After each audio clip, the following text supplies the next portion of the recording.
Recuperação econômica. A gente está falando aqui que a gente está em meio ao caos, né? Está caindo uma chuva aqui em Ribeirão Preto legal, porque está muito calor hoje. Como é que a gente faz essa recuperação econômica?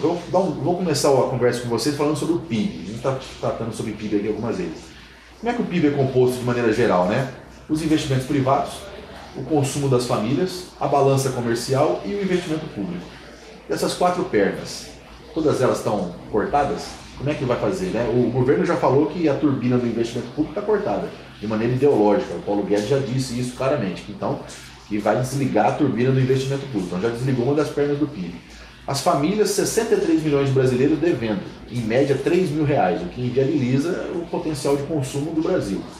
O investimento privado, ele é um investimento produtivo ou ele é um investimento que só se faz no mercado financeiro? Como é que está essa questão?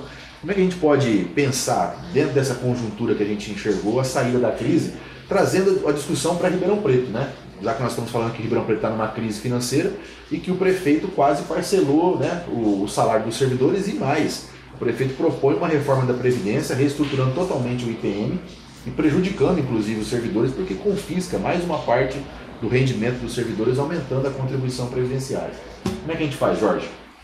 Bom, como o Fred colocou, nós não temos respostas prontas, é um problema complexo, mas nós temos orientações. Primeira coisa, esse modelo que está aí não vai tirar o Brasil da crise. Nós estamos falando e nós vamos responder por isso daqui a 1 ano, 2 anos. Não vai tirar. Se o Brasil crescer 1% no ano que vem, isso não resolve nenhum dos problemas. Os problemas vão continuar aí, vão se aprofundar na verdade. Então, isso é, para mim, pacífico. O Brasil não vai sair da crise nos próximos anos. Para sair, nós temos que romper com esse predomínio do capital financeiro. Se nós pagarmos essa quantidade de juros anuais que nós estamos pagando, que é aproximadamente 400 bilhões ano, quase metade de tudo aquilo que se arrecada. Que é maior que qualquer rubrica, para as pessoas terem uma ideia, junta, saúde, educação, você soma tudo, isso dá muito mais. Se nós não rompermos com isso, nós não vamos ter desenvolvimento. Juros, câmbio é uma coisa que nós temos que ter controle, porque se também o real se sobrevalorizar de novo, ele acaba se sobrevalorizando até por causa do agronegócio, também viabiliza os produtos brasileiros industrializados de competir. Agora, nem só isso basta. Nós vamos ter que ter uma política industrial, uma política de desenvolvimento. E essa política de desenvolvimento, qual que é o elemento-chave dela, na minha opinião?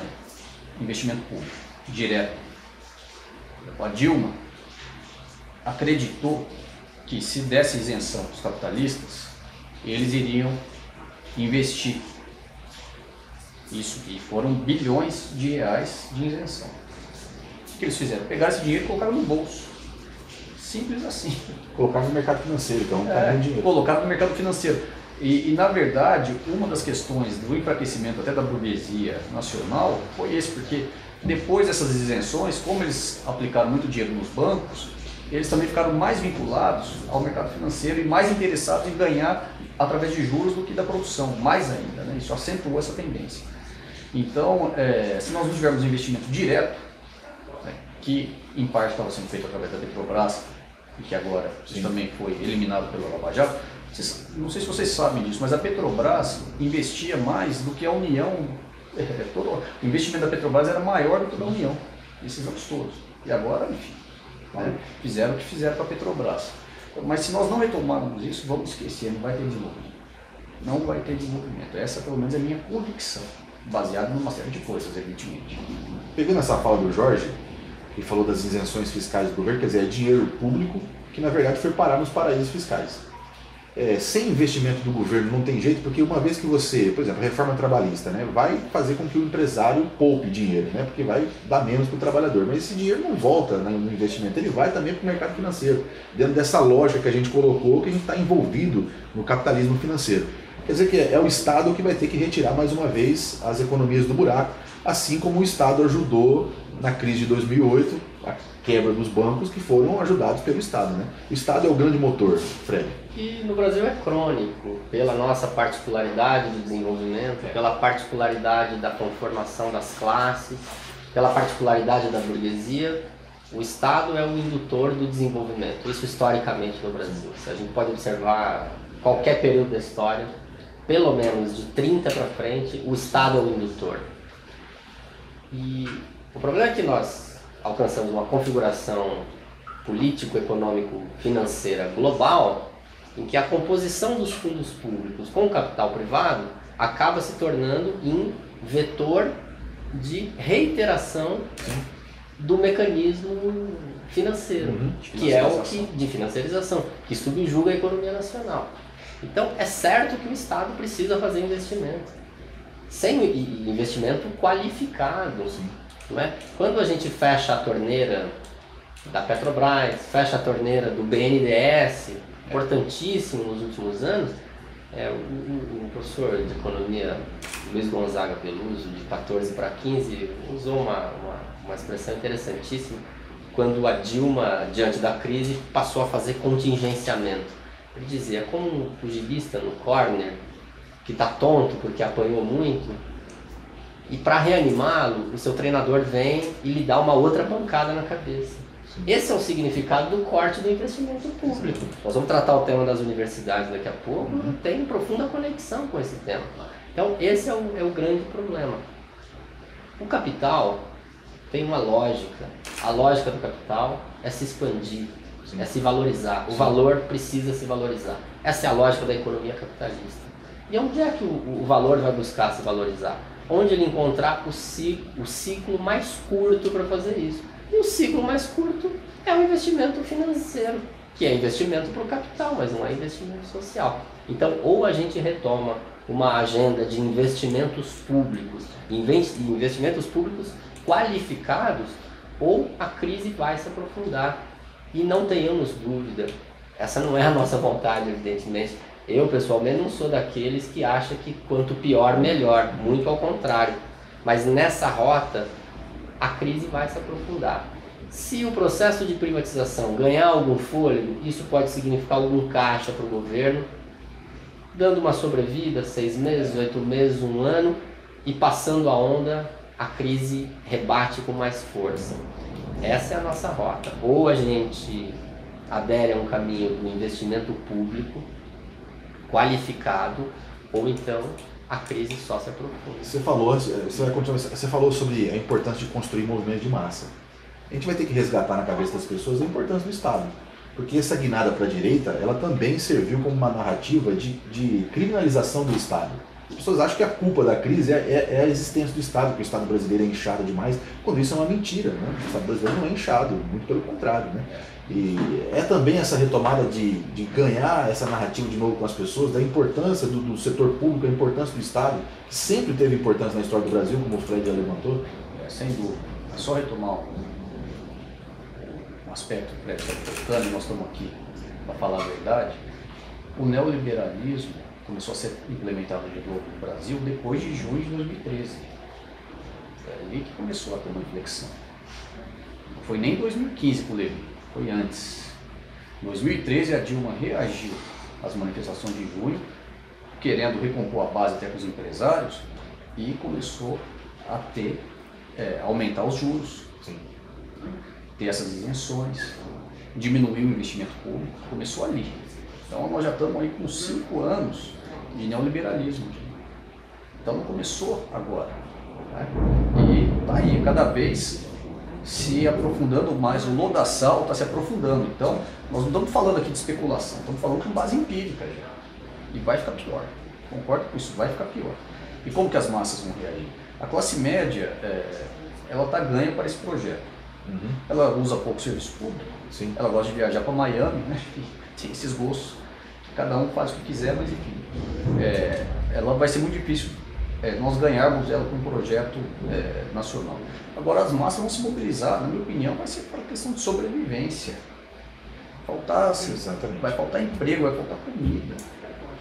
Como é que vai faltar? Para muita gente já está faltando. O Brasil, de novo, entrou na rota da fome. Quantas pessoas desceram do estágio de pobreza para o de miséria? Do estágio do que a gente chamava de nova classe trabalhadora para o estágio de pobreza. São milhões de pessoas que fizeram esse movimento de reversão nesses últimos 2, 3 anos. Milhões de pessoas. Então as pessoas vão se mobilizar e, pela primeira vez, assim, essa crise, para mim, é mais grave do que a que nós vivemos no passado. Porque as elites, elas não têm condições de apontar nenhum tipo de saída. Elas não têm. Antes elas fizeram pactos e, enfim, fizeram concessões e apontaram. E agora a saída delas é essa que eles estão fazendo, a exploração extrema do trabalho e a expoliação dos recursos naturais e a submissão aos Estados Unidos, ao imperialismo, que nós nunca tivemos na nossa história, nem na época da ditadura militar, nem na época. Então, assim, é um projeto destruidor que está posto aí. Olha que legal. A gente não vai mudar de assunto, mas eu prometo fazer um programa aqui para a gente falar sobre 2013. Acho que o blog tá devendo isso. Não é um assunto fácil, mas é um assunto que a gente tem que compreender. O Jorge tocou aqui, é um assunto importante. O que 2013 significou, inclusive do ponto de vista de nos trazer até aqui. Agora, pelo que vocês falam, que eu também entendo, só vai haver um jeito, que é a ruptura com as diretrizes que o capital financeiro propôs desde lá no final dos anos 80, né?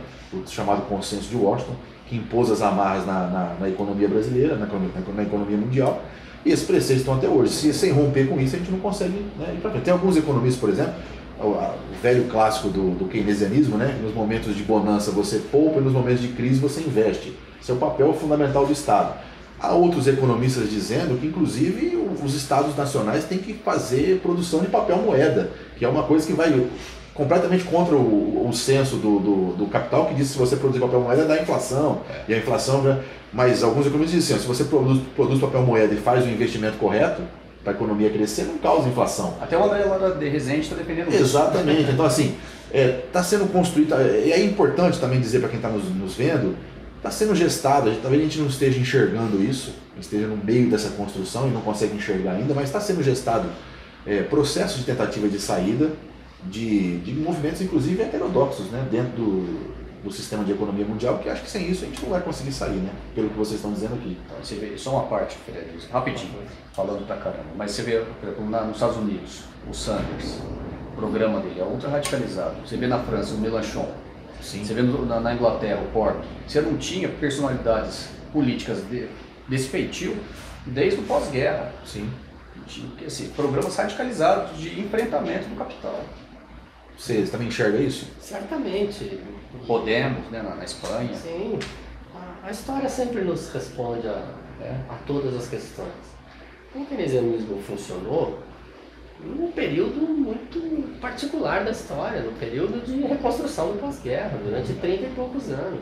Os 30 anos dourados que se Quando havia falam. margem de viabilidade produtiva para o capital. O momento hoje é absolutamente outro, é novo. Esse instrumental precisa ser revisto pela esquerda.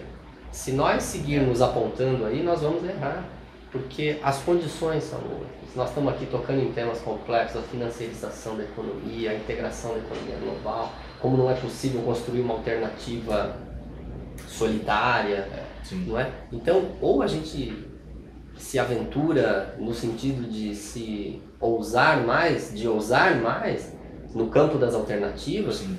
ou a gente está fadado ao fracasso também. Isso é muito importante. É isso, Jorge. É isso aí. É a questão das utopias, né? De novo. Recuperar um projeto de desenvolvimento, assim, de libertação. E esse projeto, como o Fred colocou, é internacional. As condições, nós temos nossa especificidade, mas temos muitas condições comuns, até com os países desenvolvidos. Os povos hoje, todos estão sob uma exploração brutal. E por isso que até lá nós estamos tendo políticos com projeção. Com chance de ganhar, o Mélenchon quase foi no segundo turno na França. Perdeu por 2 pontos.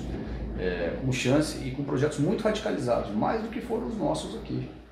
As propostas do Mélenchon, do Sanders, do Podemos, do Corbyn na Inglaterra, são mais avançadas do que a que nós implementamos aqui, do que a que nós defendemos aqui. Aproveitando essa fala do Jorge, eu queria dar um recado aqui para a esquerda de Ribeirão Preto. Ano que vem nós temos eleição. Lógico que a eleição não resolve tudo, mas nós vamos ter um debate político. Eu espero que a esquerda ribeirão-pretana, que eu estou falando dos partidos de esquerda que pode ser chamado de esquerda aqui em Ribeirão Preto, o PT, o PSOL, o PCB, o PCdoB, o PCO, eu não vou chamar o PDT e o PSB de esquerda, apesar do Ricardo Silva ficar bravo comigo de novo, que um dia eu falei aqui que ele era o braço social do neoliberalismo, ele mandou um recado bravo comigo, mas assim, o Ricardo, você me desculpa de novo, mas eu não vou colocar nem o PDT e nem o PSB no campo da esquerda aqui em Ribeirão Preto. É o braço neoliberal da sociedade. Vou ficar bravo com você agora, manda recado aqui pro Jorge. Mas assim, Eu acho que a esquerda ribeirão-pretana tem uma tarefa de colocar um projeto desse nível aqui em Ribeirão Preto e fazer um debate profundo, fazer um debate lá de verdade com esse tipo de colocação que a gente está fazendo aqui, confrontando o projeto do Nogueira, confrontando o projeto do Ricardo, se ele for candidato, o projeto do Lincoln, esse pessoal aí que se coloca como sistema, e também confrontando uma coisa muito importante, que também não faz parte do nosso papo, a gente pode até voltar aqui para falar disso, são vários assuntos aqui que a gente podia falar, que é a questão do imponderável, que é a extrema-direita ainda dentro da guerra híbrida, podendo inclusive aparecer um candidato aí da extrema-direita, outsider aí, né, fora do sistema, que possa ganhar a prefeitura de Ribeirão Preto. Um coronel da vida. Exatamente. Então acho que a esquerda de Ribeirão Preto tem uma responsabilidade muito grande. Você vai ser eleito presidente do PT em Ribeirão, eu já que aqui te faço uma cobrança e uma responsabilidade. Eu acho que você, como presidente do PT, tem que coordenar aí um processo de construção de um projeto que possa ser um projeto desse nível que você falou, um projeto radicalizado, que possa contestar o atual sistema e trazer essa discussão que nós estamos fazendo aqui para a televisão, para os canais de comunicação e para a eleição, Jorge. É isso daí. O Brasil, gente, produz muita riqueza, Ribeirão Preto produz muita riqueza. E esse dinheiro está sendo aproveitado, está sendo apropriado por uma minoria. Então essa que é a questão. Essa que é a discussão. Para onde que vai esse dinheiro? Quanto que é produzido? Então nós temos que discutir isso com seriedade, assim, apontando as coisas e ter coragem de dizer e de expropriar, né, dividir, melhor dizendo, a riqueza que é produzida por todos. Temos que ter um projeto que tenha essa finalidade. Sem isso é aquela coisa lá, aquele papo lá do mentoria, entendeu? Maquiagem, não serve para nada, não serve para lugar nenhum. Vocês me desculpem, não serve para lugar nenhum, entendeu? Nós temos que ter coisas substanciais. E não é assim, a forma de política que nós fizemos, nós até a esquerda, não é mais por aí. Não é mais por aí. Agora é uma política no sentido pleno da palavra, de confronto. Confronto Exatamente. Sobre a distribuição de riqueza. Escolha para qual lado que você vai estar. Ou você está de um lado ou você está do outro. Aquele que está no meio, aquele lado só está perdido. Não está lá, entendeu? Então, ou é um lado ou outro. Pelo menos é assim que hoje, atualmente, eu estou enxergando a luta política e a sociedade. Ó, nós estamos ouvindo aqui a palavra do futuro presidente do PT. O João Braz com certeza está nos vendo. O João Braz que é o presidente do PSOL. Ô, João, converso com o João sempre. É isso aí a conversa, né, Fred? Nós temos que criar aqui né? Porque, pô, nós estamos numa cidade que tem, né, Paulinho? Quantas pessoas? 70 mil pessoas morando debaixo da ponte, praticamente. E mais de 100 núcleos de favela. Uma cidade onde o índice de desemprego é maior. A concentração de renda é maior do que o estado de São Paulo, do que o Brasil. O Ribeirão Preto tem essa realidade. Então, a gente não pode ir para uma eleição fazendo um programa que seja um programa do sistema. Quem que financia as campanhas políticas dos vereadores e dos prefeitos? Tá aí. Lixo, companhia de lixo, especulação imobiliária. Quantas mil casas nós temos em Ribeirão Preto que não está cumprindo a função social, Exatamente. Que é contra a Constituição, que não está sendo taxada? Quantos mil terrenos nós temos aqui? São mais de 16 mil casas que nós temos. E aproximadamente 100 mil pessoas morando em comunidades. Então, assim, é isso que está posto. Quantos desempregados nós temos em Ribeirão Preto? Qual que é a proposta da prefeitura? Quanto de juros que nós pagamos por ano? Né? E que não se discute, que isso é invisível. Porque isso não entra na lei de responsabilidade fiscal, em certo sentido ela ocultou isso também politicamente, essa discussão. Ô Fred, você como movimento social representante da MST, como é que você enxerga essa possibilidade de 2020 aí, de um programa de esquerda realmente que vá para o confronto? Como é que você vê isso do ponto de vista do movimento social? Absolutamente necessário. Nós estamos numa conjuntura muito perigosa, politicamente perigosa, 18 mostrou isso. O modo como as classes se movimentam, as forças políticas se movimentam, apontam para um 22 perigoso, de uma fragmentação da esquerda, em larga medida movida por aquilo que a gente conhece bem, que é o tal do hegemonismo, por uma possível fragmentação e permanência dessa extrema-direita. Talvez no próximo ano nós tenhamos uma espécie de laboratório, embora a gente não possa tratar como laboratório, porque nós estamos falando do comando das prefeituras, mas talvez nós tenhamos uma espécie de laboratório desse comportamento. Se isso que eu estou dizendo se projeta para 22, com certeza vai ter um ponto de inflexão no próximo ano. Então aquilo que for construído para o próximo ano vai apontar para 22. Daí a necessidade, sob o nosso ponto de vista, da construção de uma plataforma conjunta de enfrentamento da extrema-direita. Se nós não tivermos essa capacidade, que não é uma capacidade de unidade de dirigentes políticos à mesa, mas é uma capacidade de unidade de programa. Sim. Onde a gente se encontra. Se nós não tivermos isso e perdermos no ano que vem, 22 vai ficar mais difícil. Então esse é um momento muito importante e vocês, dirigentes políticos dos partidos, principalmente aqui em Ribeirão Preto, têm uma responsabilidade muito grande em construir essa plataforma comum que se expresse sob a forma de uma candidatura, duas candidaturas, não sei como isso pode se dar, sim, mas que se expresse como uma forma de combate à ascensão perigosa dessa extrema-direita nos municípios. E, Jorge, a gente vai aprofundar essa história, Paulinho. Eu acho que a gente tem que colocar isso agora, todo o nosso programa, a gente tem que colocar esse debate municipal daqui para frente, inclusive trazendo representantes, como o Jorge está aqui, que vai assumir a presidência do PT, mas trazendo outros representantes de partidos. Citei aqui o João, convidar o João para vir aqui falar a palavra do pessoal, convidar representantes de outros movimentos sociais, porque acho que esse é um debate, Jorge, fundamental, que a gente vai ter que construir daqui para frente. E essas eleições, agora, elas vão ser parecidas com as eleições de 1974. Vão ser eleições nacionalizadas, eleições plebiscitárias. Ou seja, a questão nacional do governo Bolsonaro vai ser pauta concreta. Então nós vamos ter que discutir isso e fazer o combate, fazer esse enfrentamento, com qualidade, com programa, respondendo também as questões do povo, porque o povo também quer resposta. Claro. Com emprego, para alimentação, para tudo, vestuário, Sim, saúde, etc. Mas vão ser eleições nacionalizadas. Então não é só ficar discutindo, né? Enfim, o pragmatismo que muitas pessoas quiseram se conduzir, isso aí está fora, sabe? Fora do jogo atualmente. Temos que fazer uma disputa qualificada, porque é assim que os partidos servem para alguma coisa, são instrumentos de alguma coisa. E é isso que as militâncias estão esperando, né, Fred? Eu queria só completar um outro aspecto que a mim me parece muito importante também. Talvez nós cheguemos ao próximo ano sem um trabalho de base de politização da sociedade, Sim. o que é muito grave. As eleições anteriores revelaram isso. Nós fomos disputá-las sem fazer trabalho de base, aquilo que nós no MST chamamos de trabalho de base, que é o trabalho de aproximação da classe trabalhadora, ouvir a classe, quais são as necessidades reais da classe trabalhadora. Sim. E como a gente traduz isso sobre um programa político que atenda às suas reais necessidades. É muito possível que a gente chegue mais uma vez dessa maneira nas eleições do próximo ano. E isso é muito grave para nós. Nós estamos aqui há um ano das eleições. Sim.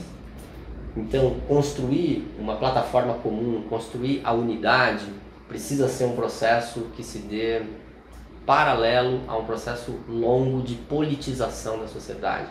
Como fazer isso? Nós experimentamos algumas formas. O Congresso do Povo foi uma forma que nós experimentamos e que agora parece que não emplacou mais, mas essas formas nós vamos precisar pensar junto como fazer. Só que é urgente essa reaproximação do conjunto da classe, porque senão nós vamos disputar no mesmo nível que disputamos no último pleito, e a gente sabe quem detém os instrumentos da disputa ideológica quando se dá nesse plano. Acho que é importante essa nossa conversa, a gente vai voltar sobre ela. Acho que o ponto fundamental do nosso papo aqui foi esse. Acho que esse vídeo a gente vai mandar não só para os dirigentes partidários, mas também para toda a militância, o conjunto, tentar chegar no máximo de pessoas possível para ouvir o que vocês falaram, o que a gente discutiu aqui, porque eu acho que é fundamental e vamos voltar nesse assunto. Compromisso nosso de voltar sempre nisso aí. Bom, caminhando aqui para o final da nossa análise, foi uma análise legal, hein, profunda, e falamos sobre muitas coisas. A gente costuma colocar esse programa direto, colocar no nosso canal, depois a gente divide cada tema em vídeos e também coloca, vou botar todos eles no canal. Eu acho que foram discussões muito importantes que o Jorge e o Fred trouxeram aqui pra gente, né? Estamos aqui com o Jorge Roque, advogado, futuro presidente do PT, e com o Fred, companheiro da direção estadual do MST, grande companheiro aqui do blog. O Fred sempre ensinando muito pra gente, pra mim, principalmente. É isso aí. Ó, caminhando pro final, vamos falar sobre a questão da ciência brasileira, que é uma questão muito grave, né? Nós estamos vivendo um processo de destruição da ciência brasileira. Eu vi um dado que entre 2013 e 2016, o Brasil chegou a ocupar a 13ª posição mundial em produção científica, em termos de publicações em revistas de peso, de nome. Se a gente for ver de 2016 para cá, nós saímos da 13ª posição para o zero, porque nós estamos no zero da ciência, porque a CNPq praticamente está sendo fechada, né? As bolsas de mestrado, doutorado, pós-doutorado, os projetos de pesquisa científica, as próprias universidades, e os institutos federais tendo o seu custeio cortado, ou seja, não é só uma questão de cortar as bolsas de pesquisa, a própria existência física das universidades federais e dos institutos federais está sob risco, né? Como é que vocês enxergam isso? Nós estamos vivendo um período anti-ciência, nós falamos da guinada para a direita, e junto com essa guinada para a direita veio o anti-ciência, a anti-vacina, o sarampo está de volta matando pessoas, porque as pessoas não vão vacinar, porque desconfiam da vacina. Terra plana, a gente tratou aqui da terra plana outro dia, eu e o Paulinho, são questões assim que levam o mundo para uma posição obscurantista, né? Porque quando você mata a ciência, você vai para o obscurantismo. Faz parte desse modelo neoliberal atual, de destruição total, inclusive da ciência, é isso que nós estamos vivendo? Bom, fala aí, Jorge. Isso tem um aspecto econômico, evidentemente, porque a questão de enfraquecer as universidades públicas até o limite da privatização significa fortalecer o ensino privado. O próprio ministro da Economia tem interesse pessoal nisso, porque ele é investidor. Esse elemento econômico que é evidente. Agora tem um outro elemento, né, que eu acho interessante e que eles começaram a estigmatizar. Quem pensa, artistas, intelectuais, professores, escritores, desde quando começou toda essa movimentação no país, 2013, eles começaram a estigmatizar essas pessoas em nome do homem médio, do chamado homem de bem, né? Quem pensa, que está associado em geral à esquerda, começou a ser desqualificado, não pode mais nem falar, não é mais escutado. Você está falando aí, enfim, pouco importa, né? Pouco importa porque, enfim, e começou até, em certo sentido, criminalizar. Né? Então, qual que é a questão? A racionalidade, tudo isso tem uma racionalidade, essa política deles. Essa criminalização das artes, do pensamento, tem uma racionalidade. Né? A afirmação desse homem só que trabalha, vive a vida privada e não quer saber de política, deixa que algum líder forte, né, supostamente forte, que o nosso aí é só um arremedo, um projeto, né, de ditador, mas que algum líder forte cuide da política. Então tem essa conexão e isso, na minha opinião, não brotou espontaneamente. Evidentemente que existe uma tática, uma estratégia que foi concebida para isso. Né? Então esse ataque à educação tem toda a relação, tem toda a conexão com a afirmação desse projeto, que no Brasil não é só o neoliberal, é o neoliberalismo com um autoritarismo ultra-reacionário, enfim, até de traços aí que as pessoas estão dizendo, neofascista. Né? Tem uma conexão intrínseca entre as coisas. E a militarização da escola, das escolas, é o outro lado dessa moeda. É você criar indivíduos acríticos, que aceitem a ordem estabelecida, que aceitem a hierarquia social, que não pensem em sentido próprio. O que é pensar, né? Questionar o que existe por conta própria, que não tem autonomia pessoal. Né?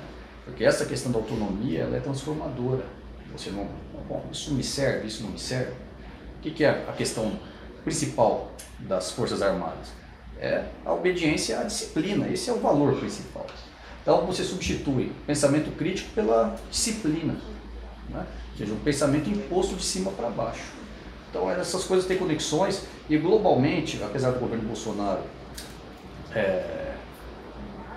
enfim, está com muitos problemas internos, mas globalmente eles têm uma coerência entre os pontos, tem uma coerência, tem uma racionalidade no que eles estão fazendo.